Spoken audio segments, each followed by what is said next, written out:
어릴 적 할머니 댁에 가면 밥그릇이 정말 컸습니다. 얼굴만 한 사발에 밥을 수북이 담으셨죠. 하지만 그 밥그릇은 자랑이 아니었습니다. 어릴 적 할머니 댁에 가면 항상 신기한 게 하나 있었습니다. 바로 밥그릇이었습니다. 우리 집 밥그릇보다 2배는 큰 얼굴만 한 사발. 할머니는 그 큰 그릇에 밥을 수북이 담으셨고 우리는 그걸 보며 할머니는 진짜 많이 드시네 하고 생각했죠. 하지만 지금 생각해보면 그 밥그릇은 자랑이 아니었습니다. 그건 생존이었습니다. 오늘 이야기는 조선시대부터 우리 할머니 세대까지 이어진 밥그릇 하나에 담긴 굶주림의 역사입니다. 왜 옛날 사람들의 밥그릇은 그렇게 컸을까요? 보릿고개는 정말 어떤 계절이었을까요? 그리고 왜 우리 할머니들은 밥을 남기는 걸 그토록 싫어하셨을까요? 여러분은 큰 밥그릇 하나에 담긴 우리 할머니들의 생존 이야기를 알게 되실 겁니다. 그리고 지금 언제든 편의점에서 밥 한 끼를 살 수 있는 당신의 삶이 얼마나 소중한지 느끼게 되실 겁니다. 먼저 조선시대로 가보겠습니다. 조선시대 사람들의 밥그릇이 컸던 건 사실입니다. 하지만 그 이유는 우리가 생각하는 것과 달랐습니다. 많이 먹어서 큰 게 아니라 자주 못 먹어서 컸던 겁니다. 조선시대 일반 백성들은 하루 2끼를 먹었습니다. 아침 일찍 일어나서 아침밥 조반, 그리고 해질 무렵 저녁 밥석반. 점심은 없었습니다. 아니, 정확히 말하면 점심을 먹을 여유가 없었습니다. 밭에서 일하다가 집에 와서 밥을 해먹고 다시 나가기엔 시간이 아까웠고, 그렇다고 도시락을 싸갈 만큼 쌀이 넉넉하지도 않았습니다. 그러니 아침에 한번 먹을 때 최대한 많이 먹어야 했습니다. 다음 끼니까지 12시간을 버텨야 했으니까요. 그래서 밥그릇이 컸던 겁니다. 한 끼에 더 많이 먹기 위해서. 오늘날 우리는 아침, 점심, 저녁 3끼를 먹고 간식까지 먹습니다. 하지만 조선시대 사람들에게 3끼는 사치였습니다. 그런데 조선시대 사람들에게 진짜 지옥은 따로 있었습니다. 바로 보릿고개였습니다. 보릿고개. 지금 젊은 세대는 이 단어를 거의 모릅니다. 하지만 우리 할머니, 할아버지 세대에게 이 단어는 트라우마였습니다. 보릿고개란 무엇일까요? 음력 4월, 양력으로 5월에서 6월 사이. 봄에서 여름으로 넘어가는 계절입니다. 겨울 동안 먹던 쌀이 바닥나고 봄에 심은 보리는 아직 익지 않은 시기. 이 약 23개월 동안 먹을 게 없었습니다. 정확히 말하면 곡식이 떨어졌습니다. 가을에 수확한 쌀과 보리로 겨울을 버텼지만 봄이 되면 그마저 바닥났습니다. 그런데 봄에 심은 곡식은 아직 자라는 중이니 수확할 수가 없습니다. 그 사이 약 23개월. 이 기간을 보릿고개라고 불렀습니다. 말 그대로 보리가 익을 때까지 넘어야 하는 고개. 이 고개를 넘지 못하면 굶어 죽었습니다. 조선왕 조실록에는 이런 기록들이 가득합니다. 백성들이 굶주려 나무 껍질을 벗겨 먹는다. 풀뿌리를 캐어 죽을 쓴다. 아사자가 길에 널려 있다. 부모가 자식을 버리고 자식이 부모를 버린다. 이건 전쟁 중의 기록이 아닙니다. 평화로운 시기에도 매년 봄이 되면 반복되던 일입니다. 특히 가난한 지역일수록 심했습니다. 황해도, 함경도, 강원도 산간 지역. 이런 곳에서는 매년 보릿고개 때마다 수십, 수백 명이 굶어 죽었습니다. 조정에서도 이걸 알고 있었습니다. 그래서 매년 봄이 되면 환곡이라는 제도를 운영했습니다. 나라에서 쌀을 빌려주고 가을에 갚게 하는 제도. 하지만 이마저도 제대로 작동하지 않았습니다. 관리들이 중간에서 착복하거나 빌려준 곡식에 이자를 붙여서 가난한 백성들은 더 가난해졌습니다. 결국 보릿고개는 매년 반복되는 재난이었습니다. 그렇다면 보릿고개 때 사람들은 무엇을 먹었을까요? 첫 번째, 풀뿌리, 냉이, 달래, 쑥, 질경이. 지금은 봄나물로 먹지만 당시에는 생존 식량이었습니다. 산과 들로 나가서 풀뿌리를 캐서 죽을 씁니다. 하지만 이것만으로는 부족했습니다. 두 번째, 나무 껍질. 소나무 껍질, 참나무 껍질, 느릅나무 껍질. 이걸 벗겨서 말리고 빻아서 가루로 만들어 죽에 섞었습니다. 영양가는 거의 없지만 배를 채울 수는 있었습니다. 세 번째, 흙. 믿기 힘들지만 사실입니다. 관음토라는 흙이 있었습니다. 백토의 일종으로 먹으면 배가 차는 느낌이 들었습니다. 하지만 이건 소화가 되지 않습니다. 배만 부르고 영양은 0. 심지어 많이 먹으면 장이 막혀서 죽었습니다. 하지만 그럼에도 불구하고 굶주림을 참을 수 없었던 사람들은 흙을 먹었습니다.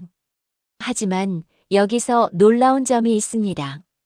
이 지옥 같은 보릿고개를 매년 겪었는데도 조선은 500년을 이어갔습니다. 어떻게 가능했을까요?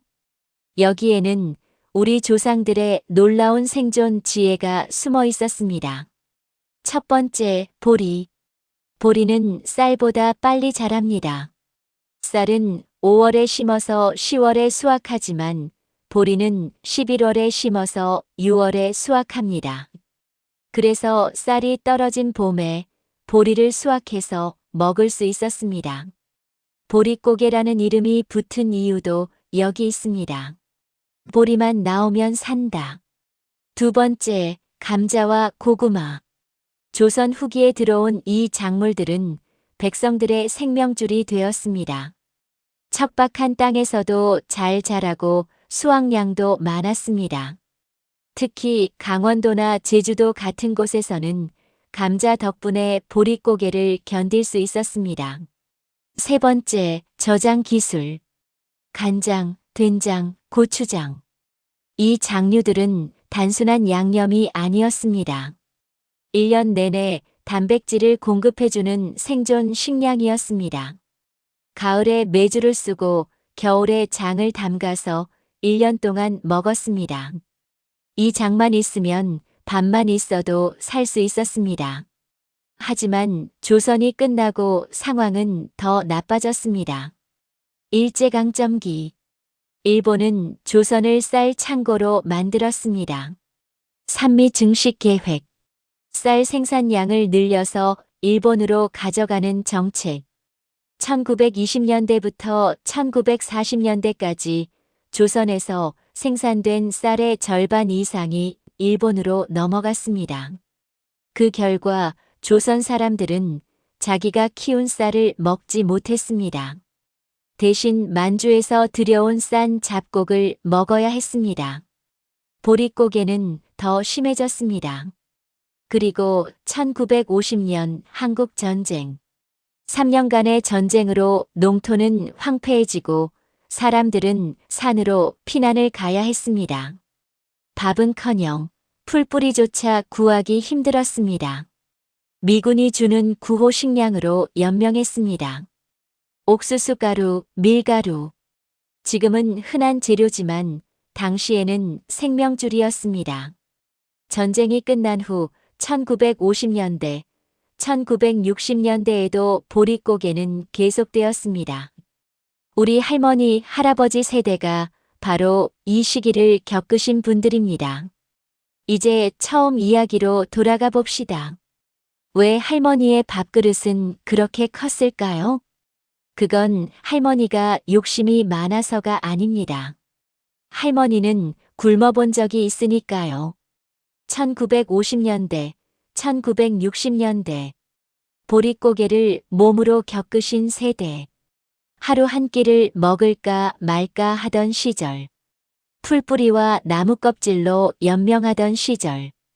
그 시절을 겪은 할머니에게 밥은 단순한 음식이 아니었습니다. 그건 생존이었습니다. 그래서 할머니는 밥을 남기는 걸 절대 용납하지 못하셨습니다. 밥 한 톨도 남기면 안 된다. 이건 잔소리가 아니었습니다. 이건 트라우마였습니다. 할머니에게 밥 한 톨은 생명 한 조각이었으니까요. 그리고 큰 밥그릇. 그건 이제는 굶지 않는다는 증거였습니다. 이제는 배불리 먹을 수 있다는 안도감이었습니다. 할머니의 큰 밥그릇은 가난의 상징이 아니라 생존의 증표였습니다. 그런데 신기한 일이 있습니다. 1970년대 이후 밥그릇이 점점 작아졌습니다. 경제가 발전하고 먹을 게 넉넉해지면서 사람들은 더 이상 큰 밥그릇이 필요 없었습니다. 세 끼를 먹을 수 있게 되었고 간식도 먹을 수 있게 되었으니까요. 한 끼에 많이 먹을 필요가 없어졌습니다. 그리고 2000년대 이후 다이어트 문화가 퍼지면서 밥그릇은 더욱 작아졌습니다. 밥을 적게 먹어야 건강하다. 탄수화물은 다이어트의 적이다. 이제 큰 밥그릇은 오히려 부끄러운 것이 되었습니다. 참 아이러니합니다. 50년 전까지만 해도 큰 밥그릇은 생존의 증거였는데 이제는 작은 밥그릇이 세련됨의 상징이 되었습니다. 이건 단순한 유행의 변화가 아닙니다. 이건 대한민국의 기적입니다.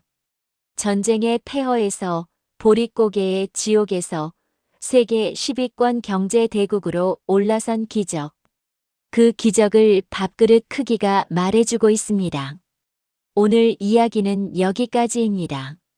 조선시대부터 우리 할머니 세대까지 이어진 굶주림의 역사. 밥그릇 하나에 담긴 생존의 기억. 이제 우리는 언제든 편의점에서 밥 한 끼를 살 수 있습니다. 배달 앱을 켜면 30분 안에 따뜻한 음식이 집 앞까지 옵니다. 냉장고에는 먹을 게 가득하고 마트에는 사계절 내내 모든 음식이 있습니다. 이건 당연한 게 아닙니다. 이건 기적입니다. 우리 할머니, 할아버지가 겪었던 그 굶주림은 이제 역사가 되었습니다. 하지만 그 기억을 완전히 잊어서는 안 됩니다. 오늘 저녁 밥 한 끼를 드실 때 그 밥 한 톨 한 톨이 얼마나 소중한지, 당신이 지금 누리고 있는 이 풍요가 얼마나 특별한 시대인지 한 번쯤 생각해 보시면 좋겠습니다. 당신의 평범한 식탁이 우리 할머니가 평생 꿈꿨던 자유입니다.